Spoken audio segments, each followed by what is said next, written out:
نحمده ونصلي على رسوله الكريم اما بعد فاعوذ بالله من الشيطان الرجيم بسم الله الرحمن الرحيم رب اشرح لي صدري ويسر لي امري واحلل عقدة من لساني يفقهوا قولي وافوض امري الى الله ان الله بصير بالعباد۔ السلام علیکم۔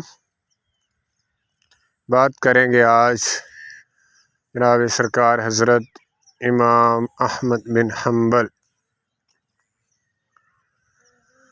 امام احمد بن حنبل کو اس وقت کے حکمران نے کیوں سزائیں دیں، کیوں کوڑے مارے، اس پہ بات کریں گے کہ اس وقت جو تھا ایک فتنہ کھڑا ہو گیا۔ قرآن کریم، کلام الہی، قرآن مجید، اللہ رب العزت کے اس آخری رسول، آخری دین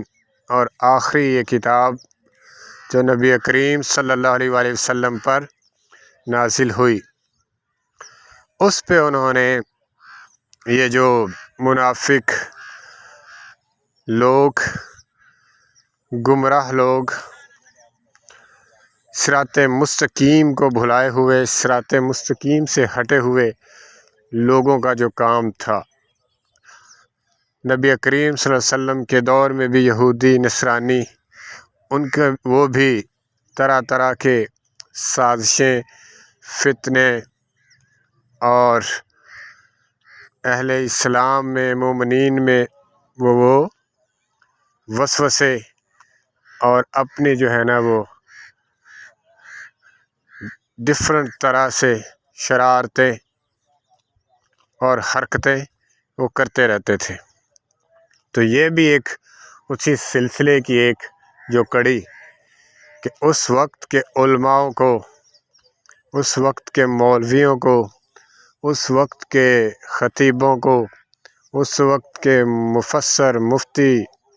شیخ الاسلام، شیخ القرآن، شیخ الحدیثوں کو یہ کہا گیا کہ اس چیز کو مانو، اس چیز پہ ایگری ہو جاؤ اور بتاؤ، کہو کہ قرآن کریم ایک خلق ہے، کہ ایک مخلوق ہے، جس طرح دوسری مخلوق ہے، کہ قرآن کریم ایک مخلوق ہے، اس کو مانو۔ تو بہت سے سینکڑوں جو تھے مولوی، امام، خطیب، یہ سارے اس شعبے کے، انہوں نے گورنمنٹ سے، سرکار سے ڈرتے ہوئے اس چیز کو مانا۔ تو صرف چند ایک کے علاوہ، جن میں امام احمد بن حنبل تھے اور ایک امام محمد بن نوح اور ایک قواریری کے نام سے مشہور ہے، وہ تھے۔ تو ان کو سے کہا گیا کہ اس پہ جو ہے نا عوام سے کہہ دیں، مان لیں، ایگری کر لیں، لکھ دیں، سائن کر دیں، جو بھی کوئی معاملات تھے، انہوں نے کہا کہ اس چیز کو ایکسیپٹ کرو۔ تو جناب امام احمد بن حنبل نے کہا کہ یہ تو کلام الہی ہے، اسی کے لیے مخصوص ہے، یہ اللہ کی صفت ہے، اللہ کا کلام ہے، یہ خلق نہیں ہے، یہ مخلوق نہیں ہے، کیونکہ اگر اس کو کلام الہی کو مخلوق کہہ دیں تو وہ کہتی ہے، وہ بن جاتا ہے حادث۔ تو اس طرح پھر اللہ رب العزت کی جو ذات ہے، اس کے معاملے میں بھی لوگوں کے جو ہے ایک مطالب، معنی اور اس کی جو شان ہے، اس میں بھی، عظمت میں بھی اس طرح سے وہ فرق ڈالنا چاہ رہے تھے اسی سلسلے میں۔ یہ صرف یہ کوئی لفظ نہیں تھے کہ کہہ دو کہ کوئی اللہ یہ مخلوق ہے، خلق ہے قرآن کریم، یہاں پہ بات ختم نہیں ہوتی، فتنہ پھر اس سے شروع اور زیادہ ہوتا ہے کہ تمام اس وقت کے اہل اسلام، امت مسلمہ کے جو ہیں بڑے بڑے جید علماء، مفتی، مفکر، مفسر، محقق، تو انہوں نے اس چیز کو ایگری کیا ہے، وہ مان گئے ہیں۔ تو پھر آگے اس سے کئی طرح کے جو ہے نا سلسلے اور معاملات شروع ہونے کا خدشہ اندیشہ تھا، جو ابھی بھی جو ہے مختلف جگہوں پر ہے کہ قرآن کریم کو ایک مخلوق کی طرح وہ لوگ ٹریٹ کرتے ہیں جو گمراہ ہیں، نافرمان، فاسق، ظالم ہیں۔ تو وہ پھر قرآن کریم سے جو ہے نا وہ بچیوں کا نکاح کر دیتے ہیں، اور وہ جو ہے وقف ہو جاتی ہیں، وہ قرآن کریم کو پڑھے رہیں، اور ان کی عام زندگی میں ان کا جو رول ہے وہ نہیں ہوتا، وہ بس ہی ان کو نکاح کیا کر دیا، قرآن کریم کے ساتھ جس کا نکاح کر دیا۔ تو یہ اس طرح کے لوگ ہیں، تو وہ اس کو مخلوق جو ہے وہ ڈکلیئر کرنے پہ لگے ہوئے تھے۔ تو اس فتنے کو جو ہے وہ اس طرح سے چلانا چاہ رہے تھے۔ شخصی حکومت کا ایک دور تھا، اور دنیاوی جو ہے لیوش لائف اور دنیاوی معاملات، پروٹوکول، وہ معاملات میں چیزوں میں پڑ گئی تھی حکومت۔ تو شخصی حکومت کا دور، جیسے انڈیا میں مغلوں کا دور، وہ چاہیں تو سر عام روڈ پہ جو ہے لاکھوں لوگوں کو، ہزاروں کو، سینکڑوں کو، 10، 20، 50، 200 لوگوں کو جو ہے وہ سڑک پہ لے آئیں اور ان کو ختم کر دیں، مار دیں، ظلم و ستم کریں، جو بھی کوئی جو ہے وہ بولنے والا نہ ہوتا۔ اور ایسی صورتحال اب بھی ہمیں ملتی ہے، جو ہے بہت سے ملکوں میں، جہاں پہ کوئی ایسا حکمران یا ایسا کچھ جابر ظالم حکمران ہو تو وہ یہ ساری چیزوں کو کرتا ہے۔ تو مقصد یہ ہے، بات کرنے کا مقصد کی طرف آتے ہیں کہ تب جو تھا امام احمد بن حنبل تھے اور ساتھ 2 اور تھے، ان کو پکڑ لیا، قید کر لیا، سزائیں شروع کر دیں، کوڑے مارنے شروع کر دیے، وقت گزرتا رہا۔ تو تب جو تھا باقی جو تھے ساتھ، انہوں نے بھی پھر اس چیز پہ دستخط کر دیے، اس چیز کو ایگری کر لیا، اور امام احمد بن حنبل سے کہا کہ آپ جو ہے اس پہ کیوں نہیں مان جاتے، کیوں نہیں اپنی جان بچانے کے لیے شرعی طور پر ہوتا ہے انسان کو حق یا ایک رستہ کہ وہ اللہ کی طرف سے، کہ جب اس پہ اس کی جان پہ وہ معاملات بن جائیں تو وہ اس چیز سے بچنے کے لیے، نکلنے کے لیے ان کی بات مان لے وقتی طور پہ، تو اس طرح آپ کر لیں۔ تو انہوں نے کہا نہیں، دوسرے جو ہیں وہ سارے کر سکتے ہیں، میں نہیں کر سکتا۔ کل کو آنے والے وقت میں آنے والی نسلیں، نیو جنریشن جو ہے وہ یہ کہہ کے اس چیز کو مان لیں گے کہ اس پہ امام احمد بن حنبل کا فتویٰ ہے، سٹیمپ ہے، انہوں نے اس چیز کی تصدیق کی ہے، تو میں ایسی غلط چیز کی تصدیق نہیں کروں گا اس فتنے کی۔ تو وہ انہوں نہیں پتہ ہوگا کہ وہ کس کیفیت میں تھے یا کس صورتحال میں تھے کہ انہوں نے جب یہ اس کی تصدیق کی، اپنی جان بچانے کے لیے یا کس کے لیے۔ اس کے لیے میں جو ہے اس پہ دستخط نہیں کر سکتا، تمہاری مرضی، تم کر سکتے ہو تو کر لو، تم اس ایک رستے کو اختیار کرنا چاہتے ہو تو کر سکتے ہو، تمہاری مرضی ہے۔ تو ان کو ڈیلی جو ہے کوڑے لگتے، اور ان کی عمر بھی جو تھی وہ 60 کے اراؤنڈ تھی، 60 سے 70 کے اراؤنڈ۔ تو ان کی جب ان کو پکڑا تب ایگزیکٹ ایج 56 تھی، اور وہ اس دنیا سے ان کا رخصت جو ہوئے تھے وہ تھے 77 ایئر کے۔ تو اس بڑھاپے میں، کمزوری میں نحیف تھے، تو ان پہ جو ہے یہ سارا انہوں نے ظلم و ستم اور کوڑے مارنے اور تکلیفیں دینی شروع کر دی۔ تو تب جو تھا ان کو ڈیلی 3 درے لگتے تھے۔ ایک اور چیز وہ میں مینشن کر دوں، جب ان کو روزانہ 3 درے لگتے تھے کہ آپ بس کہہ دیں اپنی زبان سے، ایک دفعہ وہ کہتے نہیں، یہ صفت الہی ہے، یہ کلام الہی ہے، اللہ کے لیے مخصوص ہے، یہ خلق نہیں ہے، یہ مخلوق نہیں ہے۔ تو اس دوران وہاں پھر ان سے ایک جو ڈاکو چور تھا وہ آ کے ملا، انہوں نے کہا جی امام آپ اپنے اس مشن سے نہ ہٹیے گا، کیونکہ میں تو ایک چور اور ایک ڈاکو ہوں، جو کو ڈاکے مارنے والا، چوریاں کرنے والا، اور کی بھی ہے،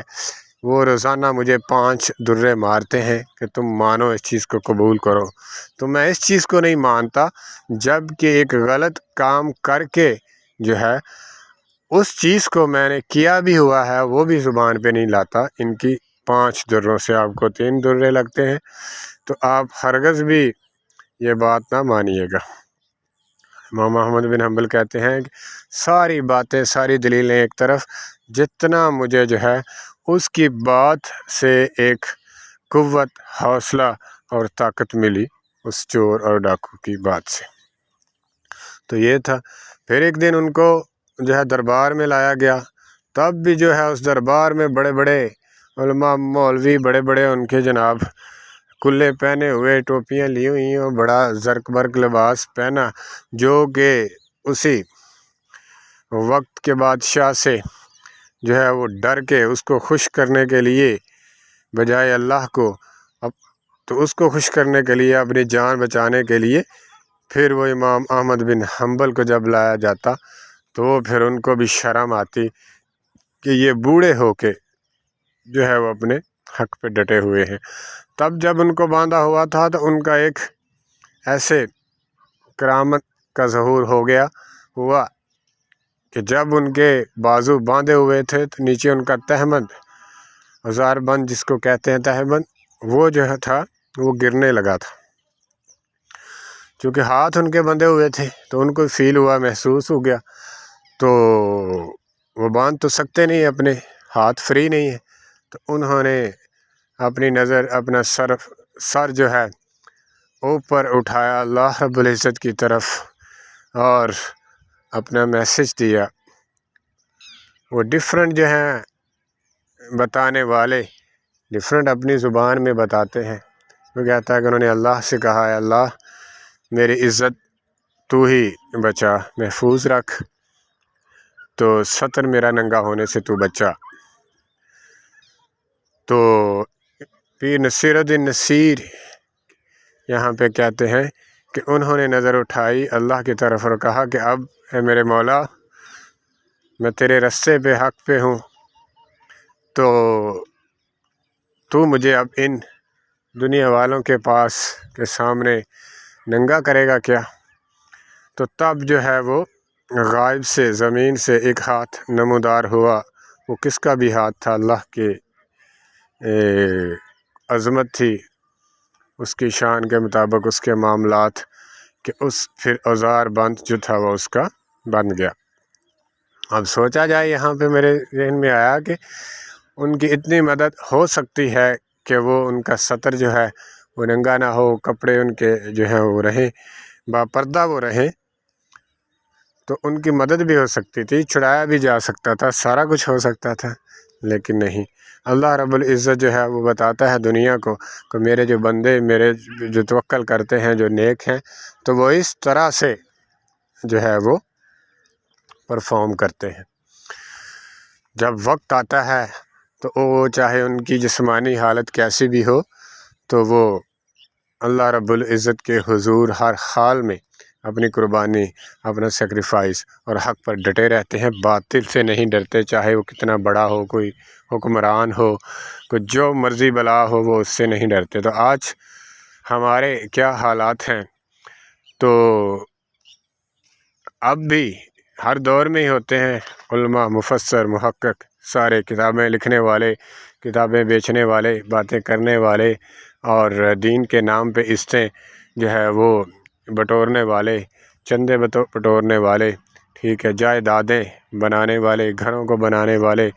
اور اپنی زندگیوں کو بڑا آسائشوں سے لبریز کرنے والے تو ہیں آج بھی۔ تو کہاں ہیں وہ ویسے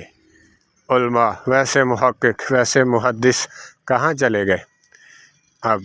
کیا اب سارا کچھ ظلم و ستم ختم ہے دنیا سے، سارے ملکوں سے، امت مسلمہ سے اور پاکستان سے، ہر کنٹری سے، چائنا سے، فلسطین سے، کشمیر سے، برما، چچنیا، بوسنیا، سب سے کیا ہوا؟ اب ہر طرف اسلامی حکومت قائم ہے کیا؟ جس طرح کچھ مولوی کہتے ہیں کہ یہ اسلامی ریاست ہے حیرت ہے ان کی سوچ پہ، ان کے معاملات پہ، کہاں پہ انہوں نے ڈگریاں لے لے کے اتنے سے وہ ٹائٹلز لے کے وہ پھرتے ہیں، بتاتے ہیں، بڑی بڑی داڑیاں، بڑے بڑے معاملات، بڑے بڑے سلسلے۔ تو یہ کیا ہے؟ اب یہ کیا ہے، 100 سال 80 سال عمر ہوگی، نمازیں، روزے، حج، زکوٰۃ، تو وہ کہاں گئی؟ اسلام نے، حضور اکرم صلی اللہ علیہ وسلم نے جو امت مسلمہ کو تلوار